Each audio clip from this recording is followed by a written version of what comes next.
지난 2월 26일 날 한국의 지성계를 대표했던 이어령 교수가 세상을 떠났습니다. 89세. 그리고 간암으로 암투병 하시다가 세상을 떠났습니다. 그분의 말에 의하면은 복막염이 이제 시작이 돼서 맹장으로, 그 다음에는 대장암으로, 그 다음에 간암으로 전이가 돼서 진행이 되었다고 합니다. 이분은 암에 걸렸지만 수술을 거부했습니다. 암과 싸우기보다는 암을 친구 삼아서 암과 함께 같이 살려고 했습니다. 그렇게 암과 함께 살면서 자기 자신이 어떻게 암이 진행되고 있고, 이 암이 진행되면서 자기가 어떻게 느끼고 또 어떻게 생각하고 있는가를 관찰하게 됐답니다. 관찰을 한 이유는 그 암과 함께 더불어 지내는 그 과정에서 자기 자신이 그 경험하는 모든 것들을 글로 남기고 싶었다고 하는 겁니다. 왜냐하면 이분은 글 쓰는 분이시니까. 그렇게 해서 그분이 어떤 기자와 인터뷰를 통해서 그의 인생의 마지막 유작으로 남긴 책이 마지막 수업이라는 책입니다. 제가 한번 일전에 소개한 책입니다. 아무래도 죽음을 목전에 두고 그 글을 썼기 때문에 죽음에 대한 글들이 많습니다. 시작부터 죽음에 대한 글이 계속 진행이 됐는데요. 거기에 이런 내용이 있습니다. 엘리자베스 퀴블러 로스라고 하는 분의 얘기를 이분이 거기서 했습니다. 이 엘리자베스 퀴블러 로스라는 분은 스위스 출신인데 미국 시민이고요. 정신과 의사입니다. 이분은 세계적인 죽음에 대한 세계적으로 알려진 최고의 권위자요, 최고의 학자입니다. 죽음에 대한 그 연구 논문을 통해서 이분이 박사 학위를 20개를 받았습니다. 20개. 그만큼 이분은 죽음에 대한, 임종에 대한 강의와 그 이론에 대해서는 굉장한 전문가입니다. 세계적인 그런 전문가입니다. 이분이 공식적으로 자기 강의에 수강 신청을 해서 강의를 들은 사람만 해도 12만 5천 명입니다. 근데 정작 이분이 죽음에 대해서, 임종에 관해서는 그렇게 세계적인 전문가인데도 자기가 겪게 되는 죽음에 대해서는 분노를 터뜨렸다는 거예요. 그러면서 이런 얘기했습니다. 지금까지 내가 말한 죽음은 타인의 죽음이었어. 동물은 철장 속에 있는 호랑이였지. 근데 지금은 아니야. 철장을 뛰쳐나온 호랑이가 나한테 어릉하고 덤벼들고 있어. 바깥에 있는 죽음이 내 살갗을 뚫고 왔어. 과거와는 전혀 다른 거야. 죽음에 대한 전문가가 죽음을 목전에 두고 몸서리치면서 두려워하면서 벌벌 떨고 있는 모습을 이어령 교수가 글을 통해서 보여주었습니다. 나무의 죽음에 대해서는 동물은 철장 속에 있는 호랑이였지만 정작 자신의 죽음을 눈앞에 두었을 때는 철장을 나온 호랑이같이 무섭고 몸부림치게 됐습니다. 이어령 교수도 이 얘기를 하면서 정작 본인의 죽음에 대해서도 많은 얘기했지만은 심각하게 받아들였습니다. 죽음 앞에서 인간은 얼마나 무섭고 두렵고 떨면서 몸부림치는지 모릅니다. 자, 나는 어떻습니까? 여러분들에게, 나에게 죽음이라고 하는 단어를 제시할 때 우리는 어떤 느낌이 듭니까? 제가 이제 가끔 이제 몸이 좀 안 좋을 때 집사람한테 제가, 여보 나 여기 아프네, 여기가 힘들어 하면 집사람이 평소에 몸 관리 좀 하라고 그러다가 한 방에 훅 가! 그러더라고. 근데 그 말을 들은 제가 기분이 좋았을까요? 나빴을까요? 나빴어요. 그래도 이 말로라도 여보 괜찮을 거야, 당신 100살까지 살 거야 이러면 내가 기분 좋을 터인데 훅 가! 기분이 좀 안 좋더라고. 그래서 제가 여보 그렇게 안 했으면 좋겠어. 왜 한 방에 훅 가? 부활에 대한 소망이 있는 목사라고 하면은 한 방에 가든지 뭐 반방에 가든지 뭐 상관이 있겠어요. 그죠? 뭐 언제든지 죽음에 대해서 우리는 항상 준비되어 있는 그런 신앙으로 살아야 되지 않겠어요. 근데 나도 그런 부분에 대해서 내가 관속에 묻힌다.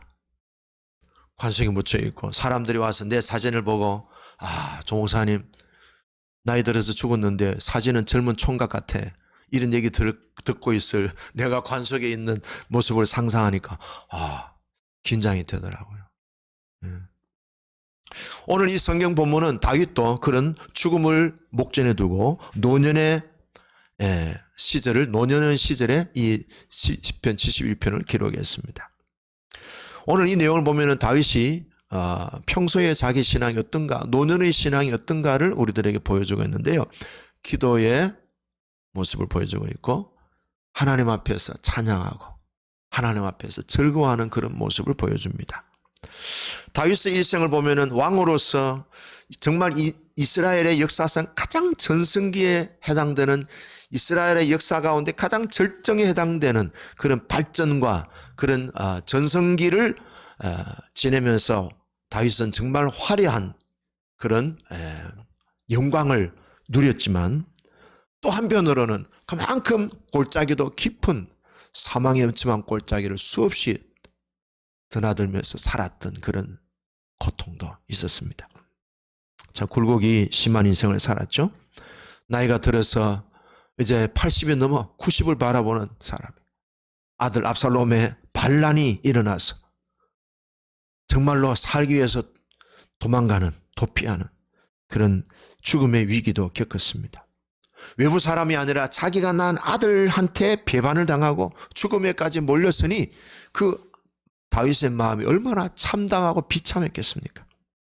그런 환난 중에서도 다윗은 끝까지 자신의 신앙을 붙잡고 끝까지 살아있는데 오늘 바로 이 내용이 그런 다윗의 굴곡진 인생, 죽음의 위기를 겪으면서도 끝까지 신앙의 이 끈을 놓지 않는 믿음을 끝까지 붙들고 살아가는 그런 노년의 신앙을 우리들에게 보여주고 있습니다.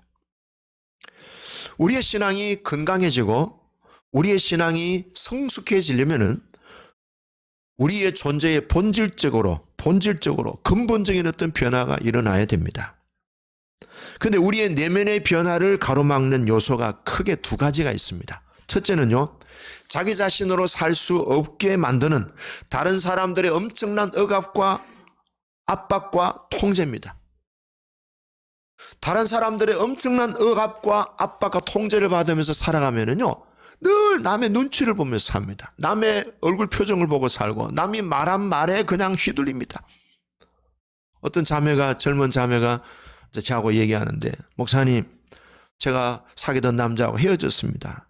그죠? 왜 헤어졌어요? 목사님, 그 오빠가 나를 너무나 통제하고 억압을 했습니다. 견디지 못해서 제가 헤어졌습니다. 제가 뭐라고 했을까요? 잘했다 그랬어요. 잘했다.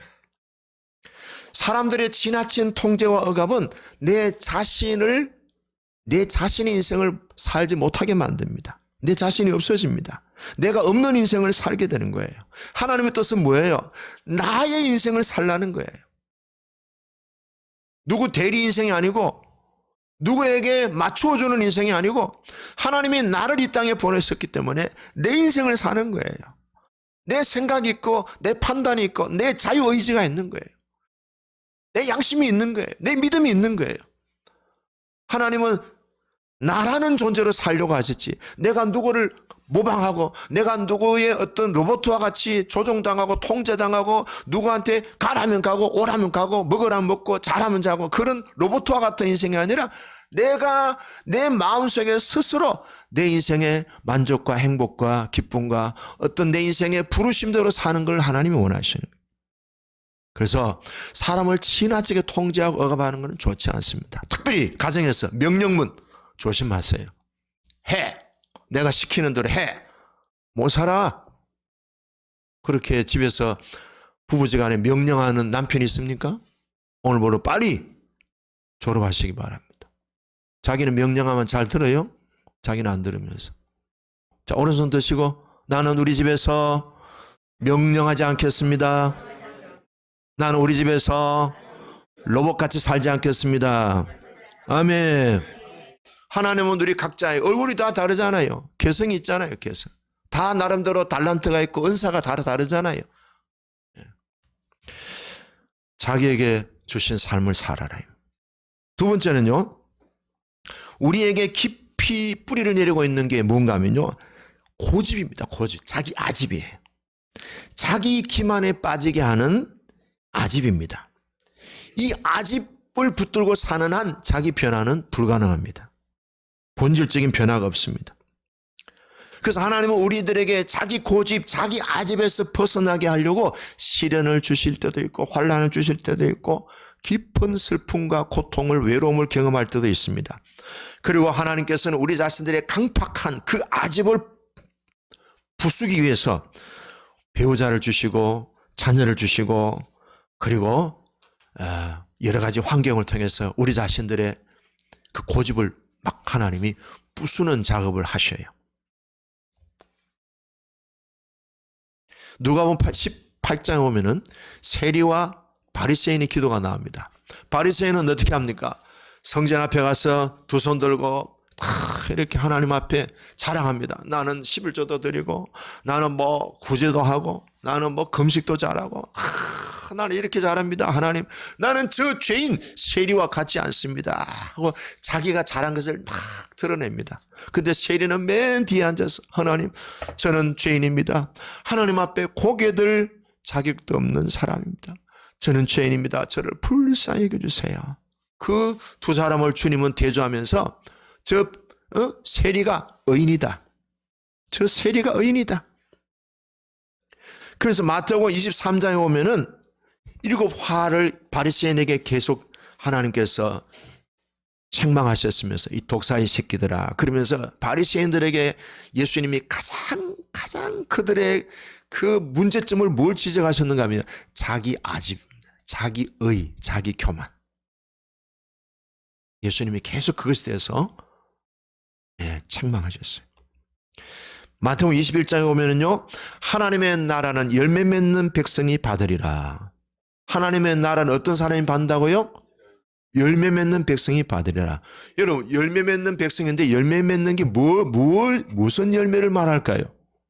그 본문 바로 뒤에 보면 이런 내용이 나옵니다. 이 돌 위에, 돌은 예수님 말합니다. 이 돌 위에 떨어지는 자는 깨지겠고, 이 돌이 예수님이 사람 위에 떨어지면은 그를 가루로 만들어 흩으리라. 이게 열매예요, 열매. 그러니까 이 본문에 나오는 열매는 뭡니까? 하나님의 나라는 열매 맺는 백성이 받으리라 하는데, 열매 맺는 백성이 어떤 사람이에요? 주님을 인하여 깨지는 사람, 주님을 인하여 가루처럼 깨지는 사람, 부서지는 사람이 뭐예요? 하나님의 나라에 합당한 사람이라 그랬어요. 자아가 깨진다는 겁니다. 자기 아집이 박살이 나가 밀가루처럼 분해되고 밀가루처럼 그런 먼지로 부서지는 사람이 뭐예요? 하나님의 나라에 합당한 사람이라 그랬어요. 이렇게 자신의 아집이 깨지고 자신의 고집이 가루가 되는 사람이 하나님의 나라를 선물로 받는다 그랬어요. 그런 의미에서 제 자아를 박살을 낸 어떤 여자가 있습니다. 저는 그분에게 너무 감사합니다. 그분 때문에 교회를 사임하고 외로운 광야길을 갔는데 그 여인으로 인하여 저는 감사합니다. 저희 아내입니다. 그러므로 혼자 자기만 옳다고 생각하는 사람, 자기 의에 붙잡힌 사람은요, 아내의 말에 귀를 기울이세요. 아내의 말에 귀를 기울이세요. 팔자가 바뀝니다. 남편의 말에 귀를 기울이세요. 멘토의 말에 귀를 기울이세요. 리더의 말에 귀를 기울이세요. 자녀들의 말도 들을 기 있는 부모님들은 들으세요. 자녀들의 말 속에도 진리가 있어요. 부모의 말에 귀를 기울이는 건 당연한 거예요. 친구들의 말, 우리 교회 식구들이 밥 먹다가, 우리 교회 식구들이 대화하다가, 우리 교회 식구들이 함께 또 서로 이렇게 사귀다가 한마디 하는 말이 주님의 음성으로 들릴 수 있다면 그 사람은 자기 아집을 항상 내려놓을 수 있는 준비가 되어 있는 거예요. 그러면 이 두 가지 내용을 정리하면은 이 두 가지를 잘 통과하면은 노년의 신앙은 어떤 사람이냐? 첫째는요, 타인의 억압과 통제에서 자유로워져서 자신의 인생을 멋지게 맛있게 살아가는 사람이에요. 두 번째는요, 자기 아집과 고집과 교만에 벗어나서 누구에게든지 뭐예요? 배울 수 있는 겸손한 사람. 한번 따라합시다. 우리는 평생 학생입니다. 자, 이 두 가지를 종합하면은 뭐가 있는가 하면요, 유연함이 있는 거예요. 유연함. 어떤 때는 마음의 문을 닫을 때도 있어요. 어떤 때는 마음의 문을 활짝 열 때도 있어요. 항상 열어두면 안 돼. 잘못된 게 많이 들어올 수 있어요. 항상 닫아두어도 안 돼. 좋은 게 들어오는 걸 막을 수 있어요. 그래서 노년의 신앙, 노년의 인격, 노년의 성품은 뭐냐? 마음의 문을 닫을 때는 닫을 줄도 알고 마음의 문을 열 때는 열 줄도 아는 거예요. 이게 유연한 거예요. 닫고 여는 것이 뭐예요? 굉장히 지혜롭고 굉장히 성숙해 있는 거예요. 어떤 분은 이런 얘기합니다. 나는요 30년 예수 믿었는데도요 아직도 젖병 빨고 있어요. 그런 분이 있어요. 그러니까 영적인 성장 신앙의 변화는 참 어려운 거예요. 본인이 결단하고 본인이 문제의식을 자각하고 야 내가 이렇게 살아서는 안 되겠네 라고 하는 스스로의 자각의식이 없이는 힘들어요. 성경은 우리가 성장하기를 원합니다. 에베소서 4장 13절에서 16절에 보면은요, 우리가 다 하나님의 아들을 믿는 것과 아는 일에 하나가 돼요. 믿는 건 뭐예요? 믿는 건 뭡니까? 행실을 말하는 거예요. 아는 거는 뭐예요? 지식을 말해요. 예수님을 아는 만큼 내 행실도 내 삶도 같이 일치한다 이 말. 신행일치. 하나가 되어 온전한 사람을 이루어 온전한 사람이 되라는 거예요. 그럼 마지막에 이렇게 얘기합니다. 한번 따라할까요? 오직 사랑 안에서 어디 있어요? 사랑 안에서. 오직 사랑 안에서 참된 것을 하여 범사에 따라서요 그에게까지 잘할지라. 그가 누구예요? 예수님을 말하죠. 마지막 결론은 뭡니까? 신앙의 성장이 우리의 영적인 성장이 오직 사랑 안에서 예수님의 수준까지 자라는 거예요. 그러면은 나이가 든 사람에게 보여지는 두 가지 특징이 있어요. 뭡니까? 사랑인데. 결국 신앙의 영적인 성장의 정상은 사랑이라는 거예요. 누구까지? 머리 대신 예수 그리스도에게까지 자라가는 거예요. 저와 여러분들이 그런 성장의 길을 주의 이름으로 축복합니다. 그래서 제가 이걸 조금 정리를 했습니다. 어린아이의 신앙과 어른의 신앙, 오늘 노년의 신앙에 대해서 말씀드리니까 어린아이 신앙과 노년의 신앙의 차이점이 뭘까? 세 가지로 제가 정리를 했습니다. 첫째는요, 어린아이의 신앙은요, 이 세상 일에 온통 집중합니다.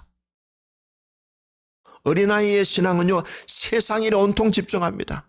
그러나 어른의 신앙은 뭡니까? 이 세상의 일을 가볍게 여깁니다. 그리고 어디에 집중합니까? 하나님에 대해서 집중합니다. 하나님을 최고의 우선순위로 둡니다. 그 다음 두 번째는요, 어린아이 신앙의 특징은요, 사람들의 반응에 따라서 자기의 만족을 결정짓습니다. 그래서 사람들이 박수를 쳐주고 인정해주고 사람들이 칭찬해주고 지지해주고 존중해주면은 내 존재가 괜찮은 사람인 것처럼 느낍니다. 근데 사람들이 나를 별로 사랑해주지 않고 존중해주지 않고 사람들이 별로 나를 인정해주지 않으면은 아이씨, 나라는 존재는 형편없는가 봐. 이렇게 사람들의 반응에 의해서 자기 존재감을 결정짓는 사람, 자기 존재감을 느끼는 사람이 바로 어린아이 수준에 있는 사람. 근데 어른의 수준은 어떠냐? 사람들의 반응보다도 하나님이 나에게 뭐라고 말씀하시는가? 이게 가장 진실이에요. 나에 대한 가장 진실이에요. 하나님이 나에게 뭐라고 말씀하시는가? 그래서 사람들의 반응이 있고 없고 상관없이 나는 하나님의 자녀로서 하나님 아버지 안에 내가 하나님의 아들이요 딸이라고 하는 그 사실에서 만족과 행복을 느끼는 사람. 어떻습니까? 자, 끝으로 세 번째. 사람들에게 무언가 인정받으려고 하면은 잘해야 돼. 그리고 남들보다도 특별해야 돼. 많이 해야 돼. 유능해야 돼. 뛰어나야 되는 줄 알고 거기에 온전히 집중합니다. 성취지향적 성향이 너무 강해. 그래서 이 사람은 항상 사역 중심이야, 일 중심이야. 그리고 소유, 그리고 사람들에게 뭔가 자꾸만 보여주려고 하는 외모를 치장하는 거예요. 그러나 어른들의 영적인 어른의 수준에 있는 사람은 뭐예요? 하나님께서 나에게 항상 임재하셔서 나에게는 하나님의 지혜와 능력이 언제나 공급되고 있음을 믿습니다. 자, 요 정리하면은 요약하면 이렇습니다. 어린아이 신앙의 수준은요, 자의식이 강합니다. 그러나 어른의 신앙이 영적으로 어른이 된 사람들의 신앙의 수준은요, 하나님 의식이 강합니다. 그래서 노년에 있는 성숙한 신앙, 노년에 이르는 성숙한 신앙은 뭡니까? 나와 너 사이에, 나와 그것 사이에 항상 성령님이 춤추시는 삶이다.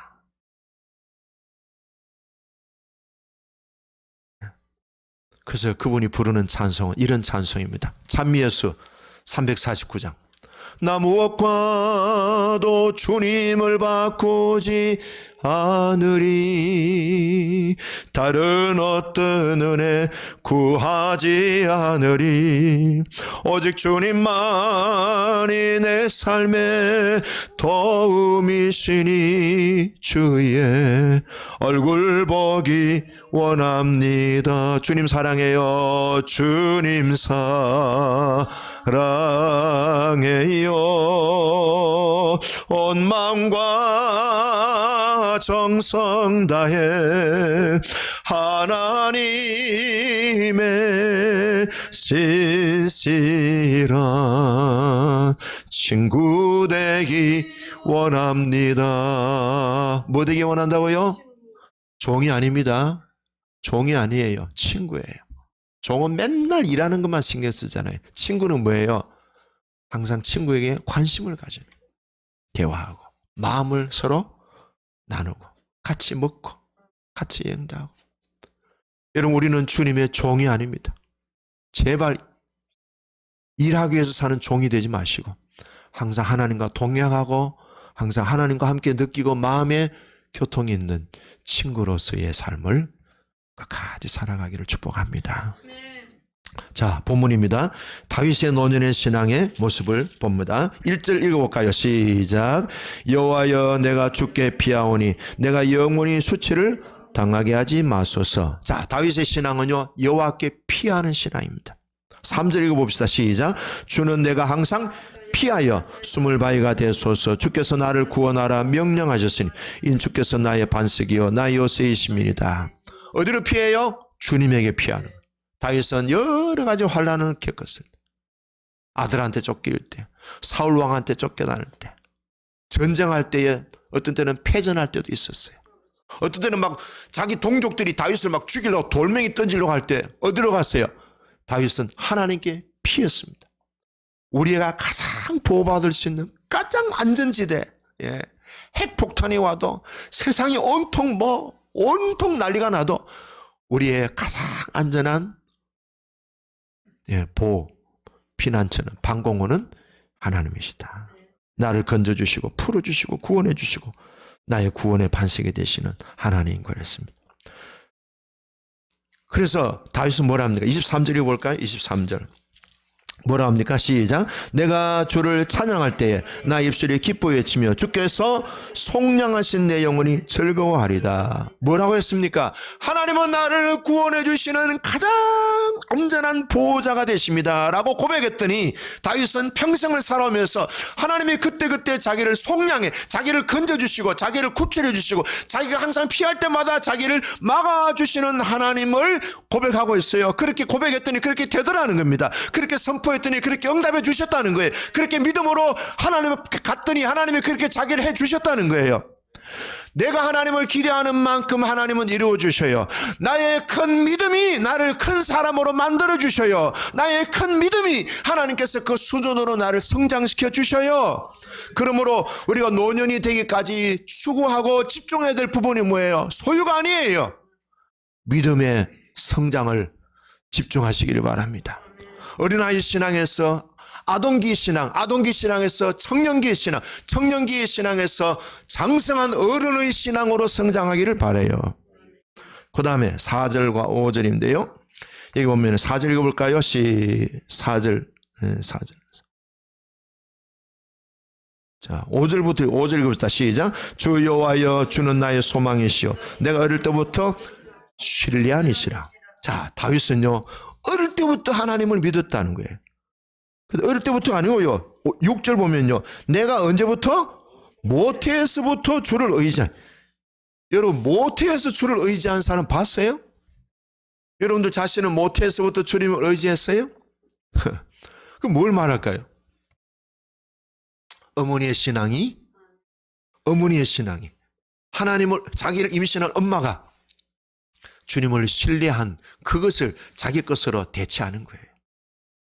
그렇게 영향력이 있는 거예요. 우리 엄마들이 임신했을 때 그 마음의 신앙이 자녀들하고 그대로 뭐예요? 연결이 되는 거예요. 네. 연결이 되는. 자, 그 다음에 그러니까 다윗은 어릴 때부터 지금 노년에 이르니까 요단강 건너갈 때까지 다윗은 주님을 의지하고 신뢰했습니다. 자, 8절 읽어볼까요? 8절 시작. 주를 찬송함과 주께 영광 돌림이 종일토록 내 입에 가득하리이다. 뭡니까? 노년이 되었을 때 다윗이 나타나는 신앙은요, 종일토록 주님을 찬양하는 거예요. 그러니까 노년들에게 나타나는 특징이 뭡니까? 찬양하는 입술이 끊어지지 않는다는 거예요. 그 다음에 15절 읽어봅시다. 15절 시작. 내가 청량할 수 없는 주의 공의와 구원을 내 입으로 종일 뭐예요? 전파하는 거죠. 간증하는 거죠. 하나님의 이름을 자랑하는 거죠. 사람들 앞에서. 자, 그 다음에 22절 같이 읽겠습니다. 나의 하나님이여, 내가 또 비파로 주를 찬양하며 주의 성실을, 악기를 가지고 찬양하고 또 입으로 찬양하고.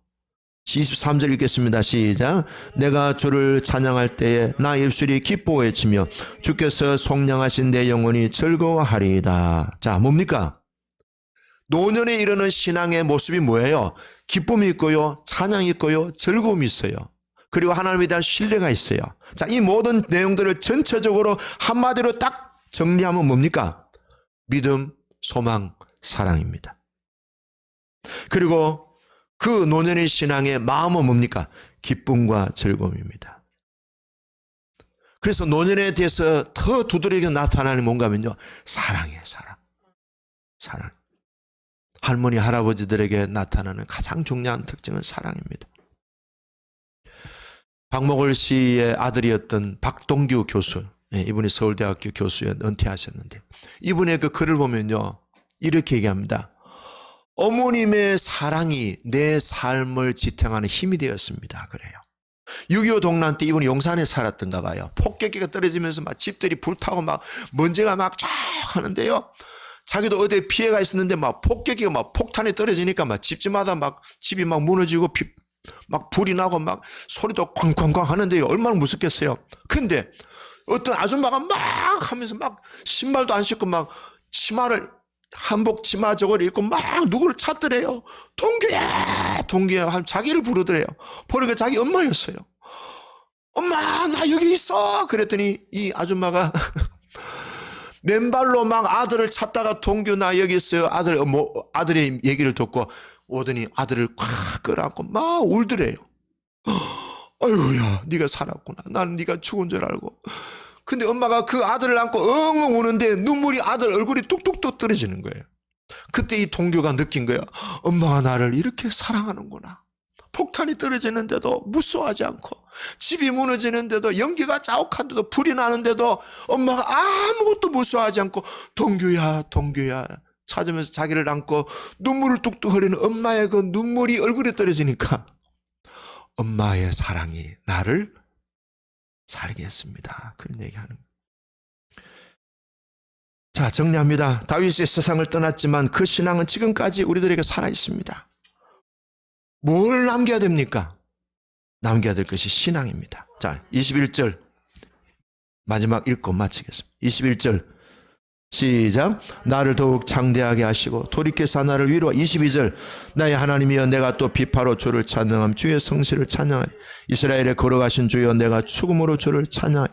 23절 내가 주를 찬양할 때에 나 입술이 기뻐 외치며 주께서 속량하신 내 영혼이 즐거워하리다.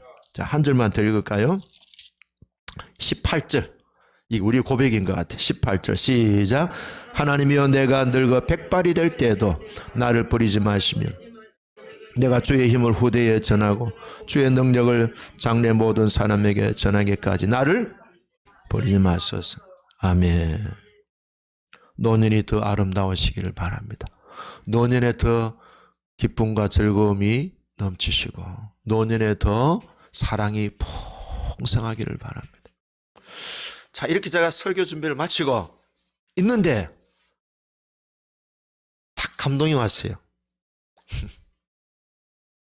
감동이 오기를 아브라함은 노년이 어땠을까? 이게 탁 스쳐 지나가는 거예요. 에이. 다음에 하지 하는데 잠자는데 또 계속 그게 또 저한테 감동이 계속 와. 그래서 일어나가지고 제가 다시 썼어요. 아브라함의 마지막이 어떤 모습일까 찾아보니까 창세기 25장에 나오는데요. 몇 절 안 돼요. 아브라함이 제일 마지막에 한 게 굉장히 중요한 일을 했어요. 죽기 직전에 바로 직전에 뭘 했는가 하면은 아브라함에게는 아들 딱 하나 주신 아들이 누구예요? 이삭인데 이삭 말고 또 다른 아들도 많아. 배다른 아들들. 근데요 아브라함이 그 교통정리를 하고 죽는 거예요. 이삭에게는 자기 본가와 자기 어떤 그런 자기 직접적인 그런 유산이 있잖아요. 근데 아브라함의 배다른 자식들이 많잖아요. 예를 들어서 철수라는 자식이 철수야 이리 와. 내가 너한테 이 재산 줄 테니까 너는 저 목포로 가서 살아. 또 영수야 너 이리 와. 너는 저기 부산 가서 살아. 백수야 이리 와. 너는 저기 강원도 강릉에 가서 살아. 그래서 아들들한테 다 재산을 줘가지고 지방으로 다 흩어버렸어. 그리고 아브라함이 이삭한테 축복해주고 죽었어요. 자, 아브라함 죽고 난 뒤에 자식들끼리 싸움이 있었을까요? 없었을까요? 없었어요. 야, 이 굉장히 중요한 내용입니다. 중요한 내용입니다. 왜 자식들이 싸웁니까? 아버지 죽고 난 뒤에. 재산 문제 싸우죠. 아버지가 돌아가시기엔 다 했어요. 그 다윗도 제가 성경 보면 다윗도 죽기 전에 한 게 뭔가 하면요. 자기 왕권을 솔로몬에게 확신하게 위임하고 죽는 거예요. 안 그랬으면은 아들끼리 막 전쟁이 나가지고요. 이스라엘이 막 반토막, 열토막도 더 났을 거예요. 뭘 말합니까? 아버지가 죽고 난 뒤에 자녀들이 편안하고 안 싸우고 하나님의 아버지의 축복을 그대로 이어받아서 갑절에 복을 이어받게 해주는 것이 아버지의 마지막 노후의 사명입니다. 자녀들이 재산 문제 가지고 서로 원수시가 안 만들도록 미리 너는 요거 해라. 너는 목포 가서 살아라. 너는 이거 해라. 너는 저 강릉 가서 살아라. 그렇게 자녀들끼리도 뭐예요?